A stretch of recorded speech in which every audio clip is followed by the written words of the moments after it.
It was on the final day of the transfer window back in August. Ashley Westwood signed for Aston Villa from Crewe. He began the season playing against teams like Hartlepool and Notts County. He's now played against Manchester United for his new team, and last week Man City, the reigning champions, won 5-0 against Villa. Love it. It's just a great place to be. The training's just second to none. The way the lads are, it's just like a big family. It's nice. How would you describe the step up? Not just with the training, but the actual games as well in the Premier League compared to what is England's third division? Yeah, I mean, where I've come from, League One, you play Saturday, Tuesday, Saturday, so it's intense that way. But in the Premier League, you've got to be on it for 90 minutes consistently, and if you don't, you get caught out. The United game, it was a strange one for us. We were doing well. We were 2-0 up, and then, as they do, they come back and won 3-2. But the lads were brilliant. We worked hard, and then moving on to City, it was just one of them things.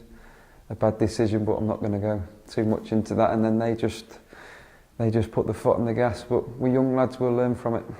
Would you say City have one of the best midfields in the Premier League, if not the best? Yeah, I mean, you've got Gareth Barry who sits in there. Yaya Toure, who's just an absolute beast, and you've got Nasri and Silva in front there. It's not a bad four. I suppose you have to make really quick decisions, don't you? Because when you've got players like Silva and Yaya Toure, even though they can keep the ball at their feet, they can move very quickly, can't they? Yeah, I mean, they're good at it. They set traps to catch out. I mean, you give the ball out and then they'll all swamp the ball, and then they get it back and they'll just keep it for fun. Got obviously Arsenal coming up at the weekend, another tough game for the club. Yeah, I mean, you look at the fixtures, you've had Man United, Man City and now Arsenal, but like I said, we're young lads, we're not going to get too disheartened about results. We just want a good performance and hopefully the fans can stick by us. They're still a top team, they're still one of the best in the country, and it'll be a great test for us young lads to see what level we're at. Jack Wilshere has obviously returned from his one-game suspension. How key is he to their team? Well, I think he's been given the number 10 shirt, so obviously their manager sees something special in him. He plays for England, so he's going to be a top player. And like I said, it's just nice for us to compete against them. What about your style? Is it quite similar in many ways to Jack's? I'm more of a holding player. Just keep things ticking over. Give it the more influential players like Stevie Allen. Let them get on with it, but I'll do the defensive work and keep the moves ticking over.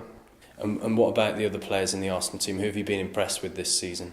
Obviously, you've got to look at Santi Cazorla, and I look at Arteta. He's a great player. He's done it at Everton, and now he's doing it at Arsenal. But going back to Cazorla, he's come from abroad, and you don't see many players settling in straight away like he has done. Aston Villa actually played Arsenal 3 times last season, twice in the Premier League and once in the FA Cup, losing on all 3 occasions against Arsene Wenger's side. This is Andy May in a wet Birmingham.